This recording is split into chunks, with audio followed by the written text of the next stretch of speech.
주보에 예고 드린 대로 하나님이 원하시는 속죄제를 드립시다 라는 제목으로 말씀을 드리도록 하겠습니다.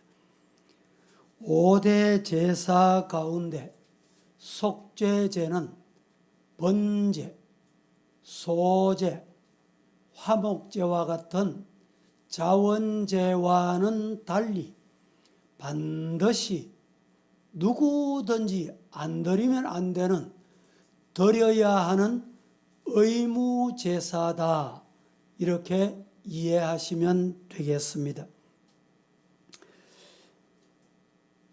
속죄제라는 말은 히브리 말로 하타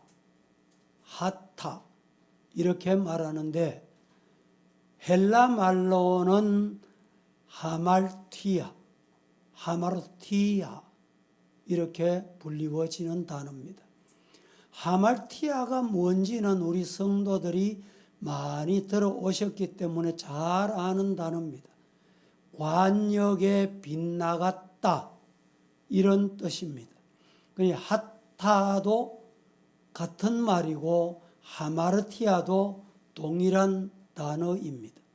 즉 하나님의 뜻에 순종하지 않고 빗나가 있는 상태, 이 상태는 죄를 범한 상태, 이것을 말씀하고 있습니다. 이 말은 하나님과 사람에게 잘못을 범했을 때 쓰여지지만, 특별히 하나님께 대해서 잘못하거나 비고의적으로 잘못을 범했을 때 사용하는 단어이기도 합니다. 속죄제, 타트, 히브리 말로 속죄제, 속죄제는 하마르티아, 이 말을 히브리 말로 하타트, 무슨 뜻이냐? 정결함을 얻는 제사, 이런 뜻이 담겨 있습니다. 하나님으로부터 빗나가 있는 죄를 범했을 때, 하나님의 계명을 범했을 때 속죄 제물이 흘린 피를 성소와 그리고 제단에 뿌림으로써 정결함을 얻는 희생 제사입니다. 그러므로 속죄제를 드리지 않아도 될 사람은 이 땅에 단 한 사람도 없다라는 것입니다. 이 속죄제를 모두 다 누구나 드려야 한다는 말입니다. 제사장이든 당시에 왕 역할을 하는 족장이든 평민이든 가난한 사람이든 남자이든 여자이든 부모이든 아이이든 누구든지 죄를 범한 사람은 반드시 속죄제를 의무적으로 드려야 하는 제사입니다. 오늘 4장 말씀을 본문으로 삼았는데, 4장 1절부터 5장 13절까지는 속죄제 규정과 제사법에 대하여 말씀하고 있고, 5장 14절부터 6장 7절까지는 속건제 규정과 제사 드리는 법에 대해서 말씀하고 있습니다. 레위기 4장 1절에서 35절 말씀은 하나님의 계명을 어기는데, 어길 때 어떻게 어기느냐? 우발적으로 명령을 어기는 경우에 해당되는 제사 규정을 종교적 신분에 따라서 어떻게 드려야 되는가라는 것을 언급하고 있고, 5장 1절에서 13절까지는 앞에는 우발적으로, 5장부터 말씀은 고의적으로 실행 명령을 어긴 경우, 그리고 가난하거나 극빈자를 위해서 속죄 제물을 어떻게 드려야 되는가 규정과 법을 말씀하고 있습니다. 먼저 4장에는 속죄제를 4등분으로 구분해서 말씀하고 있습니다. 어떻게 구분했느냐?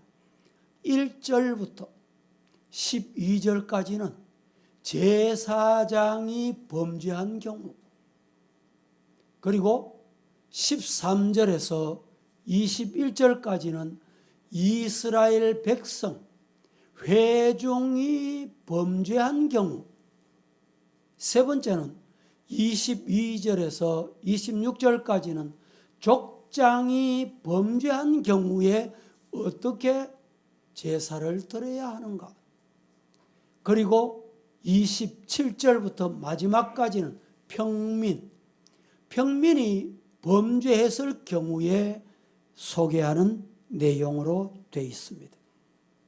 그래서 오늘 3가지로 말씀을 드리려고 하는데, 첫째, 속죄제는 언제 드립니까? 여러분이 여기에 답을 해보셔야 돼요. 다 같이 한번 속죄제는 언제 드립니까? 시작. 속죄제를 언제 드리느냐? 대단히 중요한 말씀을 지금 드리려고 합니다. 첫째는 속죄제는 누구든지 여호와의 계명 중에 그릇 범한 사람, 속죄제를 드려야 합니다. 여기에 오늘 본문 말씀을 보겠습니다. 2절, 다 함께 2절 합독합니다. 시작. 이스라엘 자손에게 말하여 이르라. 누구든지 여호와의 계명 중 하나라도 그릇 범하였으되. 이스라엘 자손에게 말하여 이르라. 누구든지 여호와의 계명 중 하나라도 그릇 범하면 이 속죄제를 드려야 돼요. 여호와의 계명이라고 되어 있는데, 여러분들이 말씀을 들으면서 계명에는 2가지가 있다. 하라는 계명과 하지 말라는 계명, 적극적인 계명과 소극적인 계명, 이렇게 둘로 나눌 수가 있습니다. 지금 개역 개정판, 우리가 보는 성경에는 계명 이렇게 되어 있는데, 개역 성경에는 계명을 어떻게 말씀하고 있느냐? 2가지로 나눈 것 중에 한 가지를 언급해요. 그게 뭐냐? 금령, 하지 말아라, 이 금령이라고 말씀하고 있다. 더 상세하게 말씀한다는 것입니다. 13절도 한번 보겠습니다. 시작. 만일 이스라엘 온 회중이 여호와의 계명 중 하나라도 부지 중에 범하여 허물이 있으나 스스로 깨닫지 못하다가. 여기도 마찬가지입니다. 여호와의 계명으로 되어 있는데, 계명이라는 말씀은 금령을 말합니다. 하지 말라는 것을 했을 때 이 말입니다. 언제? 부지 중에. 우리가 죄를 범할 때 부지 중에 나도 모르게 지나고 보니까 아이고 내가 잘못했구나, 이건 부지 중에. 또 22절 보겠습니다. 시작. 만일 족장이 그의 하나님 여호와의 계명 중 하나라도 부지 중에 범하여 허물이 있으나. 여기도 마찬가지입니다. 여호와의 계명, 계명이라는 말은 금령, 금한 명령을 하나라도 10개 중에 하나라도 언제? 부지 중에. 한 곳 더 봅니다. 27절 시작. 만일 평민의 한 사람이 여호와의 계명 중 하나라도 부지 중에 범하여 허물이 있었는데. 여호와의 계명, 이것도 마찬가지입니다. 금령, 금하신 계명. 이 계명 중에 하나라도 부지 중에 범하여 허물이 되면 하나님 앞에 속죄제를 드려야 했던 것입니다. 하나님의 계명과 율법, 이것을 언급하는 말씀입니다. 하나님의 명령인 율법은 하라는 계명이 성경에 누가 확인을 했는지는 모르지만 365번이다. 두려워하지 말라는 말씀도 365번이다. 매일같이 하나님이 하라는 말씀을 기억하고 세상 사는 동안에 두려워하지 말아라.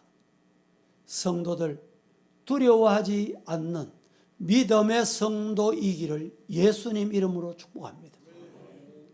우리 교회 매주일 이렇게 출석을 잘하는 성도도 있지만 주일마다 오고 싶지만 건강이 여의치 못해서 집에서 치료 중에 있는 성도들이 한 110명 정도, 그리고 병원, 요양원, 양로원에 있는 성도들이 약 30-40명 정도, 전체를 보면 우리 성도들 중에 약 140-50명이 주일 출석하고 싶어도 질병 때문에 출석하지 못한다 이 말이죠.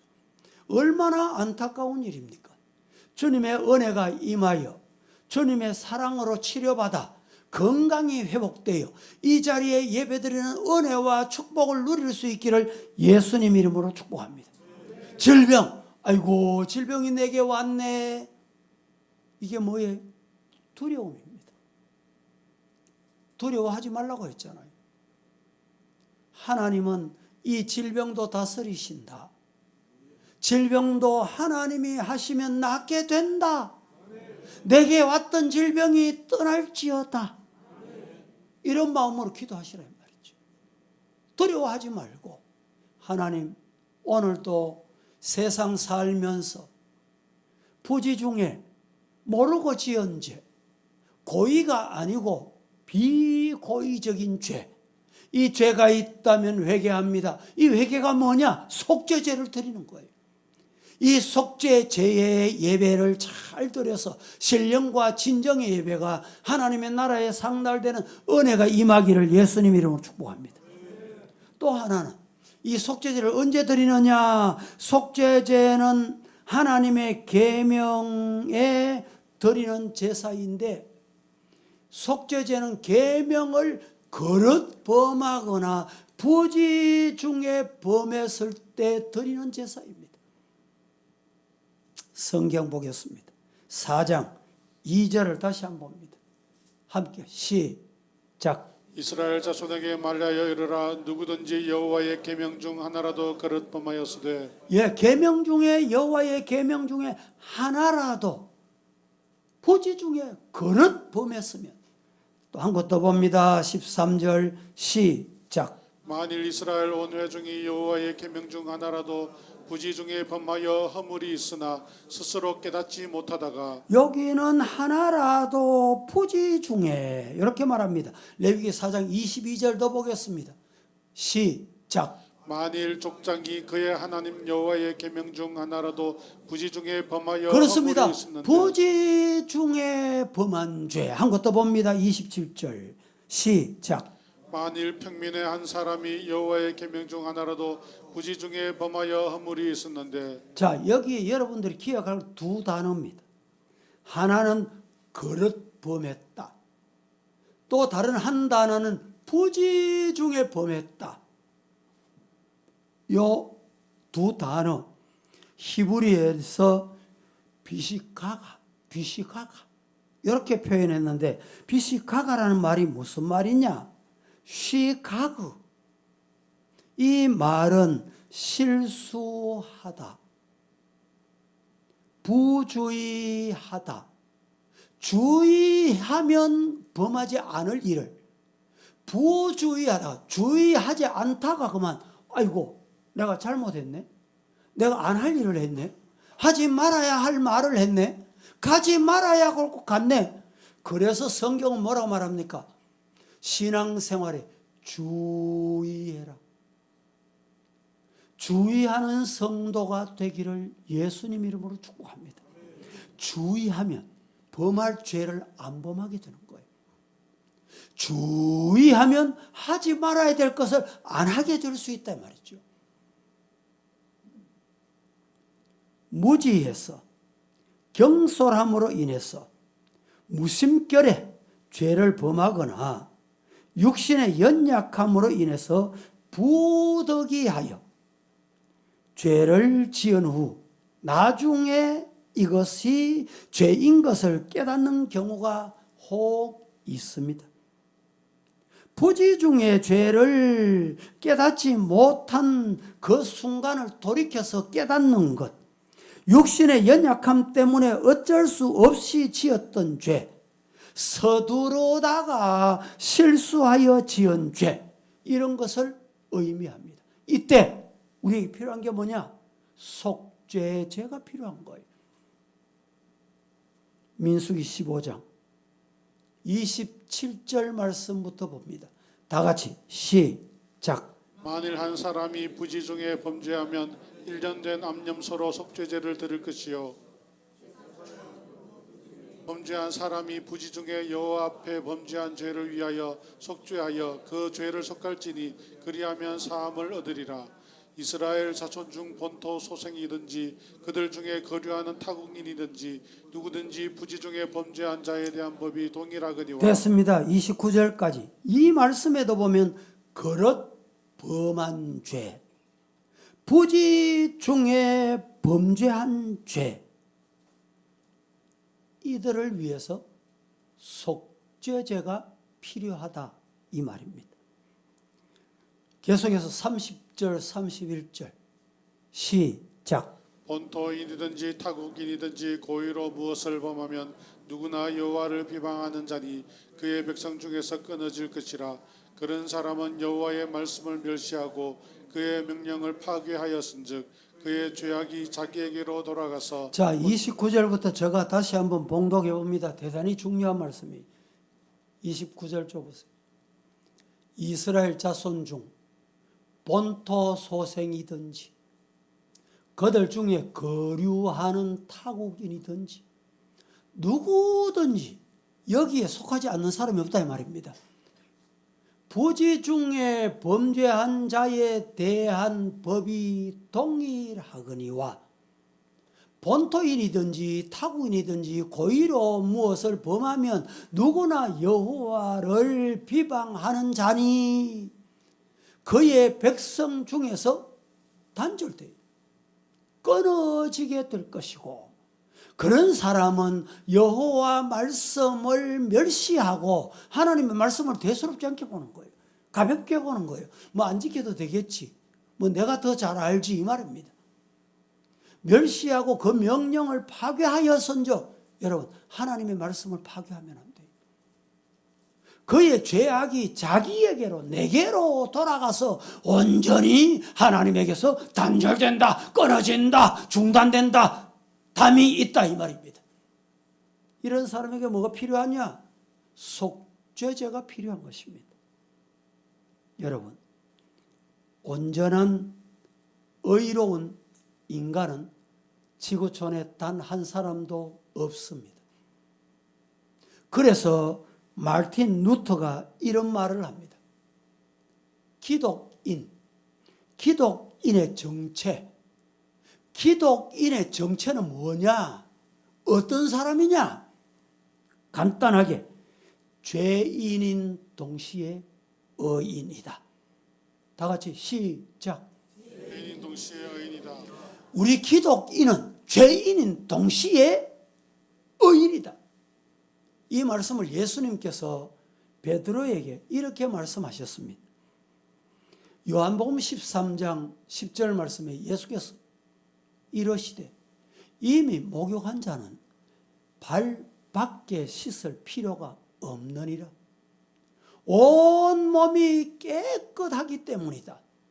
너희가 깨끗하나 다는 아니다. 예수님께서 제자들이 발을 씻기려고 합니다. 그때 베드로가 이거 예수님 절대 안 됩니다. 그럼 내하고 상관없대? 이 말을 듣고 베드로가 뭐라고 하면 이거 그러면 예수님 내 목욕까지 시켜주세요. 그때 예수님의 대답이 오늘 우리가 함께 봉독한 말씀이에요. 목욕한 자는 이미 발만 씻어도 된다.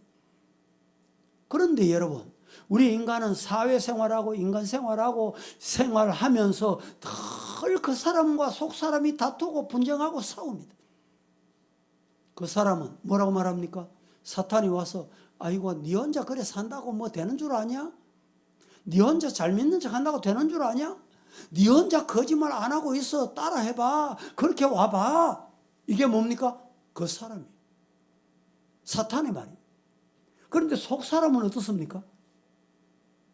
그러면 안 돼. 따라가면 안 돼. 그렇게 말하면 안 돼. 그렇게 살면 안 돼. 그래서 바울 사도는 늘 이렇게 그 사람과 속사람이 싸운다. 그래서 말씀이 이렇게 말합니다. 로마서 7장 24절 말씀에 오라 나는 공고한 사람이라.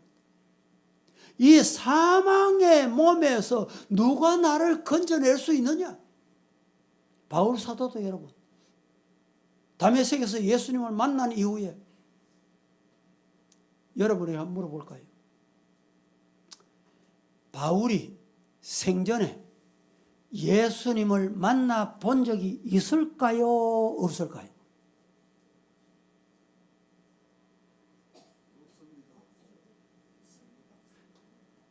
있다.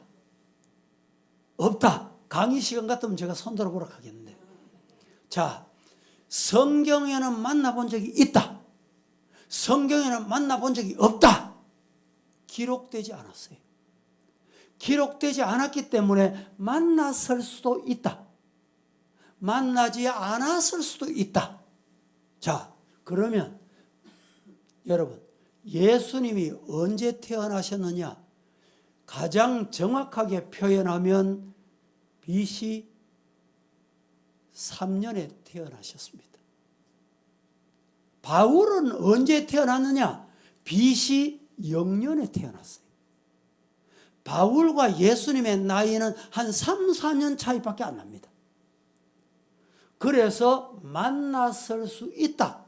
이것도 맞을 수가 있고 못 만났을 수 있다. 이것도 맞을 수 있어요. 그런데 중요한 것은 언제 만나냐?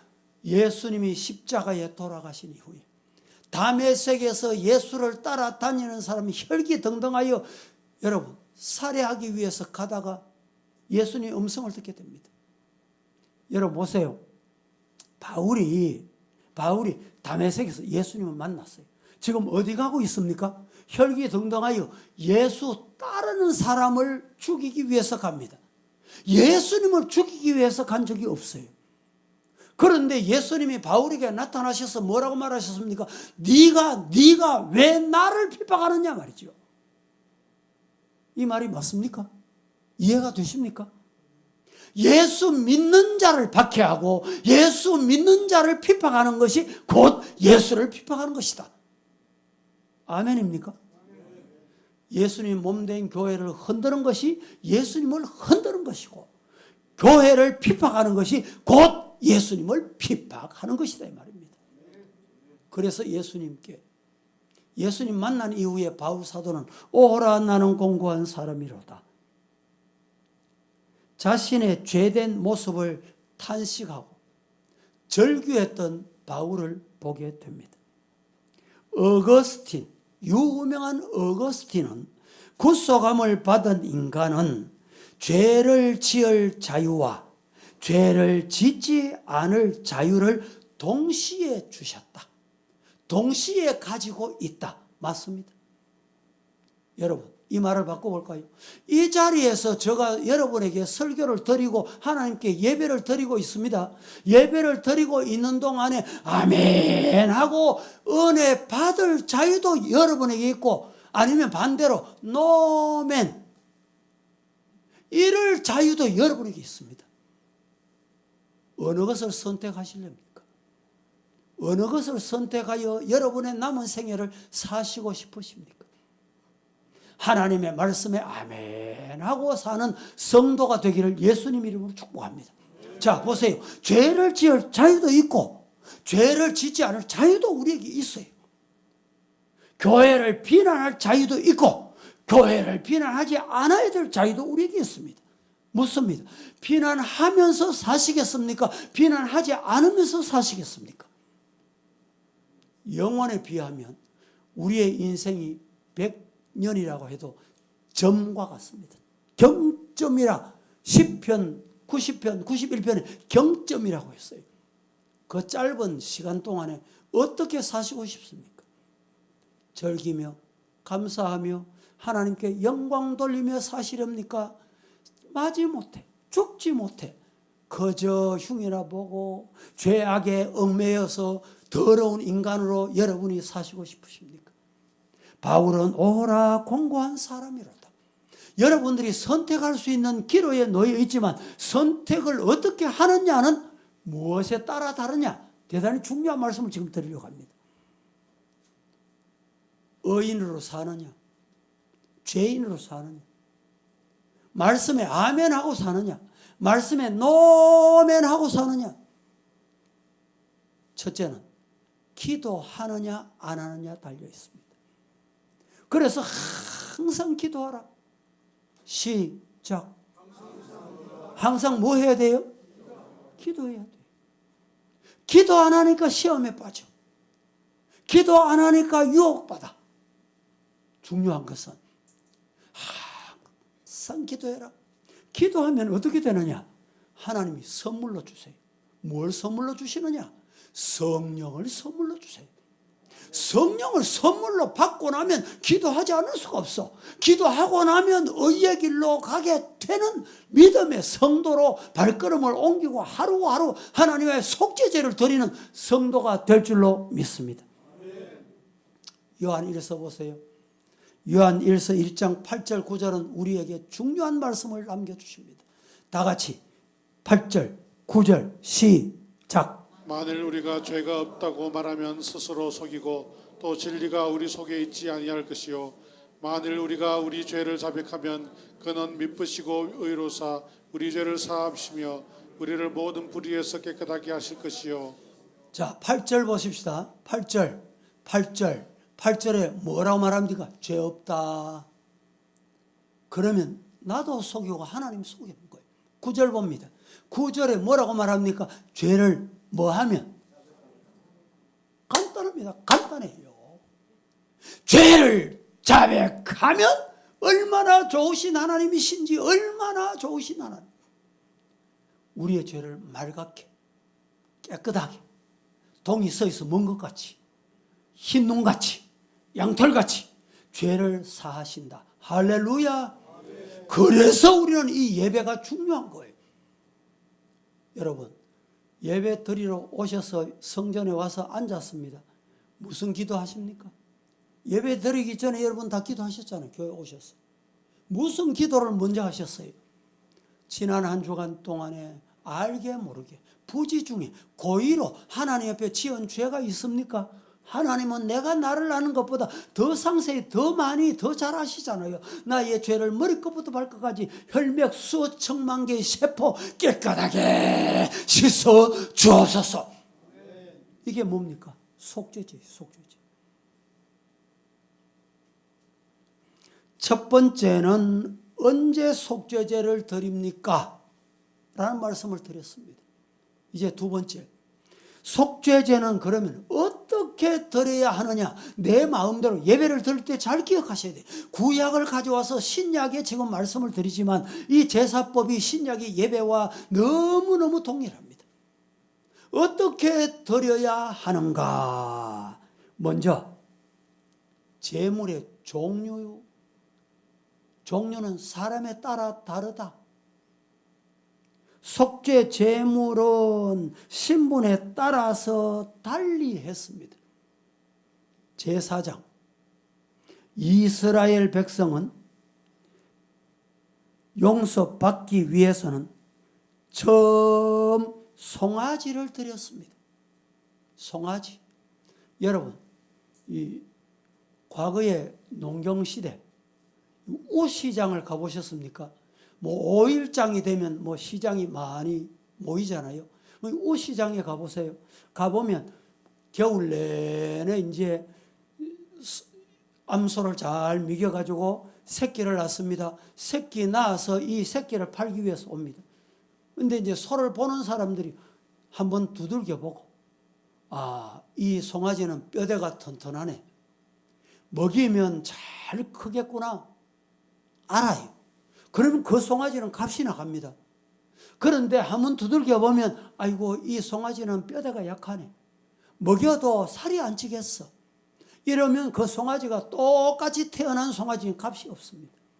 이 송아지를 드려라. 제사장과 이스라엘 백성들은 송아지를 드리는데 이 송아지 값이 그 당시 어느 정도냐? 1년 동안 농사하는 농부가 수입을 거두는 금액에 해당되는 것입니다. 그 다음에 족장이 죄를 범했을 경우에는 숫송아지를 드렸고, 평민이 죄를 범했을 때는 암염소, 어린 암컷을 드렸다라고 합니다. 그 당시 흠 없는 숫송아지는 감 나가고 그 다음 이렇게 서열순이 매겨지게 됐던 것입니다. 그런데 속죄제를 어떻게 드리는가 종류에 따라서 사람의 신분에 따라서 다르게 드렸는데, 두 번째는 제사장뿐만 아니라 죄를 지은 자들은 자기들에게 해당되는 제물을 끌고 와서 하나님께 제물로 드리는데 이미 제사법에 대해서 말씀을 드렸습니다. 그 제물에 오른손을 얹어서 안수를 해서 드렸습니다. 이것은 내 죄가 제물에 전가된다는 의미가 있고, 그 다음에 중요한 것은 짐승을 잡아서 안수해서 피를 뿌려서 짐승에게 덮어 씌운다, 이런 의미를 가지고 있습니다.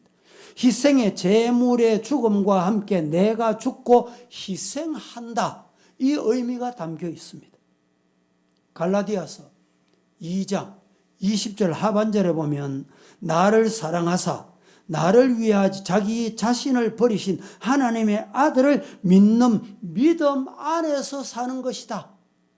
이 말씀이 속죄제로 우리가 사함을 받는다는 거예요.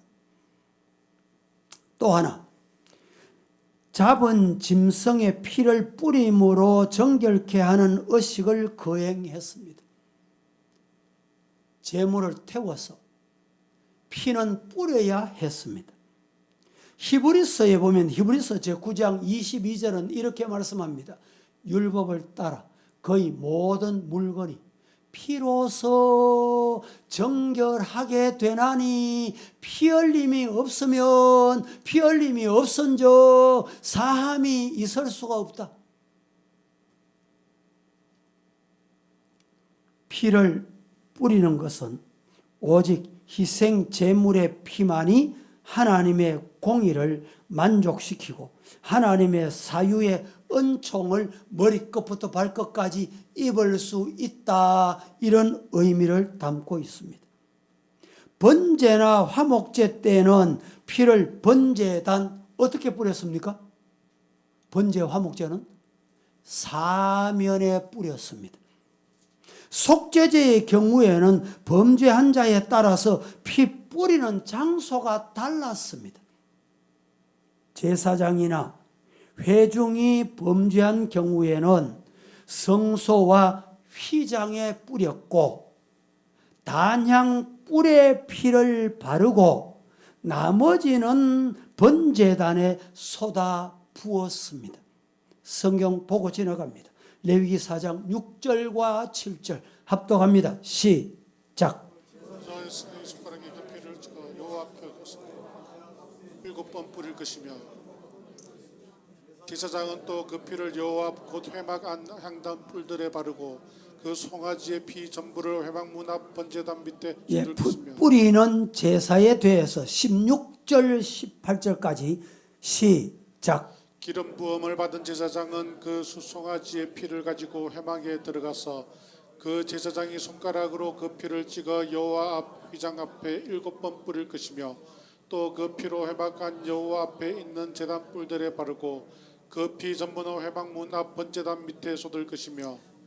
자, 그 다음에 족장이나 평민이 범죄한 경우에는 번제단 뿔에 피를 바르고 나머지는 번제단에 쏟아 부어야 했습니다. 이게 이제 속죄제의 방법입니다. 직분에 따라서 레위기 4장 25절 30절 두 절을 봅니다. 25절 시작. 제사장은 그 속죄 제물의 피를 손가락에 찍어 번제단 뿔들에 바르고 그 피는 번제단 밑에 쏟고 30절 시작. 제사장은 손가락으로 그 피를 찍어 번제단 뿔들에 바르고 그 피 전부를 제단 밑에 쏟고 자, 피를 단의 내 모퉁이, 귀퉁이, 뿔에 바르는 것은 단을 깨끗하게 하기 위함이고 그 피를 단 밑에 쏟는 것은 단을 정화하고 거룩하게 하기 위해서였습니다. 향은 오늘날 저와 여러분이 하나님께 올려드리는 기도를 의미합니다. 그래서 시편 141편 2절 말씀에 이렇게 말합니다. 나의 기도가 주의 앞에 분향함과 같이 되며 나의 손 드는 것이 저녁 제사같이 되게 하시기를 원하옵나이다. 그래서 기도는 향인 거예요. 이 향이 여러분 이 악취가 나는 곳에 악취를 제거하지 않고 그냥 아무리 좋은 향을 갖다 넣는다고 그게 해결됩니까? 안 돼요. 악취를 제거해야 향이 나게 할 수 있습니다. 우리가 기도할 때 이 속죄제를 통해서 깨끗함의 사함 받고 하나님 앞에 기도의 향을 올려드려야 돼요. 그래서 기도의 제일 먼저 조건은 속죄, 죄인입니다. 십자가로 예수의 보혈로 골고다의 언덕에 십자가 지신 예수님의 은총으로 나의 죄를 맑게 씻어 주옵소서. 이런 은혜가 여러분에게 있기를 예수님 이름으로 축복합니다. 그 다음에 네 번째는 희생 제물의 기름이나 콩팥이나 부위는 단 번제단에 태워서 화제로 여호와께 드렸습니다.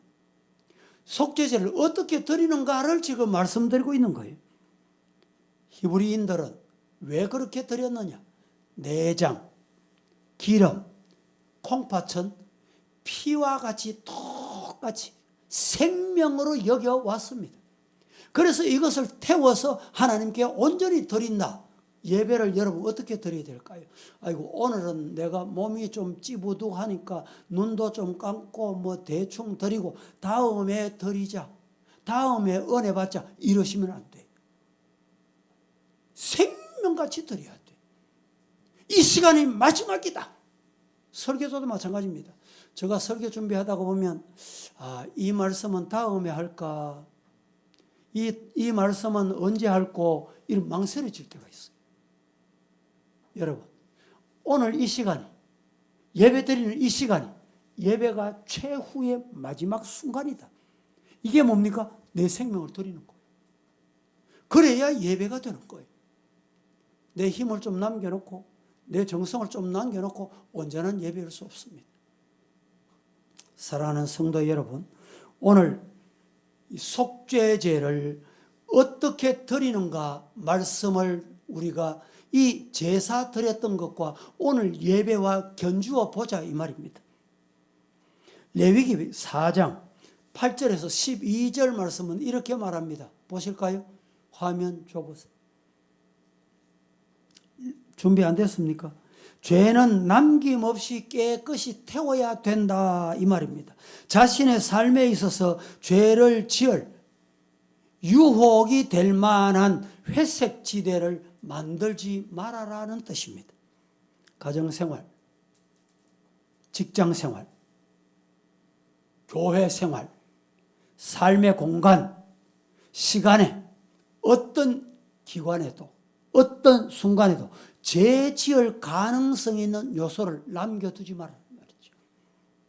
자신의 삶의 공간과 시간을 항상 기도하고 성령 충만해서 정결하게 하는 우리 성도가 되기를 예수님 이름으로 축복합니다. 세 번째, 첫 번째는 속죄제를 언제 드리는가? 두 번째는 속죄제를 어떻게 드리는가? 세 번째입니다. 속죄제를 어디서 드려야 하는가? 본문 보겠습니다. 11절, 12절 합독합니다. 그 수송아지 시작. 그 수송아지의 가죽과 그 모든 고기와 그것의 머리와 정강이와 내장과 똥 곧 그 송아지의 전체를 진영 바깥 재버리는 곳인 정결한 곳으로 가져다가 불로 나무 위에서 사르되 곧 재버리는 곳에서 불사를 지니라. 재 버리는 바깥에 불살라 버려라 이렇게 말합니다. 짐 바깥은 구약 시대엔 저주받은 자, 버림받은 자들이 버려지는 죽음과 치욕적인 장소를 의미합니다. 속죄 제물이 된 짐승은 하나님께 바친 부분 외에는 진 바깥 재 버리는 곳에서 완전히 불살라 버려라 이렇게 말합니다. 이것은 죄의 심판과 죄의 저주에 대한 실물 교훈과도 같은 교훈입니다. 인간의 죄를 대신 담당한 짐승은 주거 지역에서 멀리 떨어진 곳에서 완전히 태워버려라 이런 말입니다. 이것은 무슨 뜻을 의미하느냐? 죄는 멀리하고 완전히 버려라. 두 번 다시 찾아오지 못하도록 가까이 오지 못하도록 만들어라 이 말입니다. 히브리서 12장 15절 말씀에 이렇게 말합니다. 너희는 하나님의 은혜에 이르지 못하는 자가 없도록 하고 또 선뿌리가 나서 괴롭게 하여 많은 사람이 이로 말미암아 더럽게 되지 않게 해거라. 죄를 멀리 보이지 않는 곳으로 추방하라 이 말입니다. 우리는 죄의 실상, 죄의 근성을 잘 알아야 됩니다. 가까이 두면 유혹을 받습니다. 빠지게 됩니다. 넘어집니다. 그래서 보이지 않는 곳으로 추방해 죄를 버리는 곳에 멀리 버려야 한다 이 말입니다.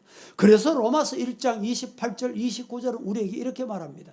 같이 보겠습니다. 시작. 또한 그들이 마음에 하나님 두기를 싫어하며 하나님께서 그들을 그 상실한 마음대로 내버려 두사 합당하지 못한 일을 하게 하셨으니 곧 모든 불의, 추악, 탐욕, 악의가 가득한 자요 시기, 살인, 분쟁, 사기, 악독이 가득한 자요 수군수군하는 자요. 자, 이 말씀이 중요한데 내가 마음에 하나님 안 모시고 하나님 두기를 싫어하면 어떻게 되느냐? 다시 한번 보세요. 본문 보겠습니다. 28절 마음에 하나님 두기를 싫어하는 사람, 하나님께서 그들을 그 상실한 마음대로 하나님 두기를 싫어하는 마음대로 내버려 두사 합당하지 못한 일을 하게 하신다. 합당하지 못한 일을 하게 하시는데 그 합당하지 못한 일이 어떤 일이냐?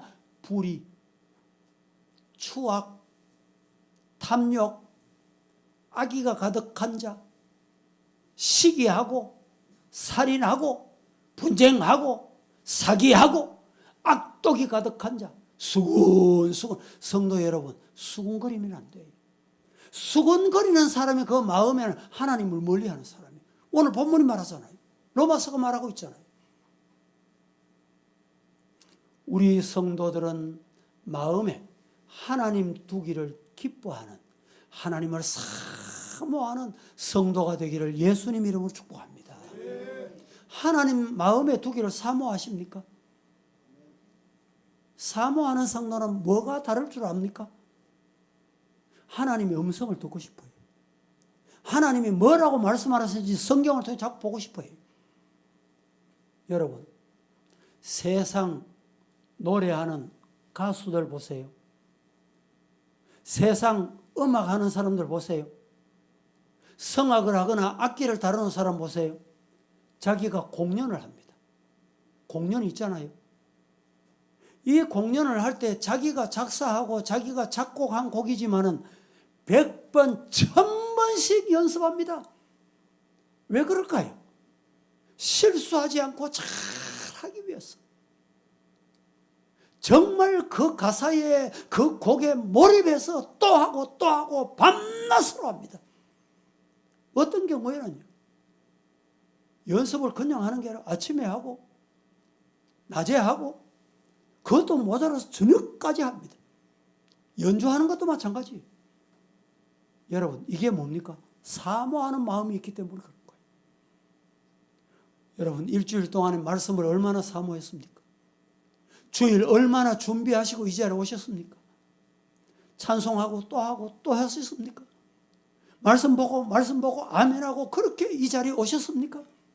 그 사모하는 마음을 하나님께서 기쁘게 받으신다 믿으시기를 주님 이름으로 축복합니다. 그렇지 않으면요, 우리에게 어떤 일이 생깁니까? 하나님 마음에 두기를 싫어해. 인간의 본성은 죄성을 가지고 태어나기 때문에 하나님 두기를 싫어하는 마음이 자꾸 찾아와요. 가까이 옵니다. 유혹합니다. 그러다 보니까 추악하고 탐욕하고 악의가 가득하고 하나님 두기를 싫어하고 말이죠. 오늘 이 말씀은 죄의 실상을 말해주는 말씀인데, 마음에 하나님 두기를 싫어하는 것은 하나님이 없이 살려고 하는 것과 같다 이 말입니다. 하나님 없어도 돼. 하나님 없어도 잘 돼. 그게 참 여러분 위험한 발상입니다. 하나님 없어도 잘 되십니까? 교회를 여러분 시험에 빠뜨려도 잘 되십니까? 시기하고 질투하고 분쟁하고 원수 맺어도 잘 되십니까? 그게 위험한 때다 이 말입니다.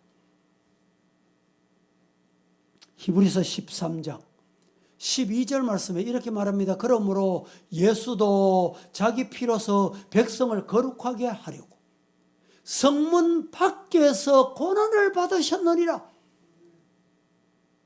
여러분, 죄는 성문 밖으로 던져야 돼요. 예수님도 성문 밖에서 고난을 받으셨어요. 친히 나무에 달려 베드로전서 2장 24절 봉독해 봅니다. 베드로전서 2장 24 준비 안 됐어요. 친히 나무에 달려 그 몸으로 우리 죄를 담당하셨으니 이는 우리로 죄에 대하여 죽고 의에 대하여 살게 하려 하심이니라. 할렐루야. 주님께서는 우리를 거룩하게 하고 의롭다 칭하기 위해서 성문 밖에서 죄도 없으신 분이, 하나님의 아들 되신 분이 성문 밖에서 뭘 당하셨어요? 고난, 십자가, 피 흘림, 못 박힘, 장찢기심.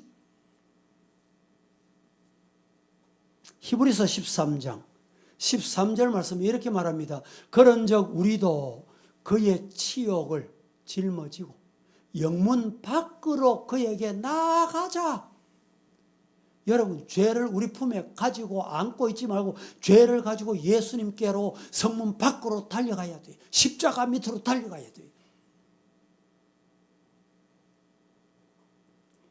우리가 서 있어야 할 곳은 그리스도를 진 밖으로 내몰았던 예루살렘 성 안이 아니라, 십자가가 없는 예루살렘이 아니라 주님이 돌아가신 갈보리 언덕입니다. 우리가 서 있을 곳이 어디라고요? 갈보리 언덕입니다. 말씀을 맺겠습니다. 속죄죄는 이런 우리의 방향을 주님께로 돌리는 중요한 죄입니다. 성도 여러분, 이 말씀을 듣고 우리 모두 방향이 주님 등지고 있던 방향에서 주님께로 달려가는 방향, 성도가 되기를 예수님의 거룩하신 이름으로 축복합니다. 주님과 함께 십자가를 지고 영문 밖에 죄를 던져야 합니다. 우리의 죄악된 옛사람은 온전히 성령의 불로 태워야 합니다. 그리할 때 주님의 용서와 속죄함을 받는 기쁨이 우리에게 찾아오는 은혜의 자리에 나가게 될 줄로 믿습니다. 속죄제를 통한 사유의 은총과 죄사함 받는 기쁨이 오늘 저와 여러분, 우리 가문에, 우리 자녀들에게 내려지는 성도의 삶이 되기를 살아계신 예수님 이름으로 축복합니다.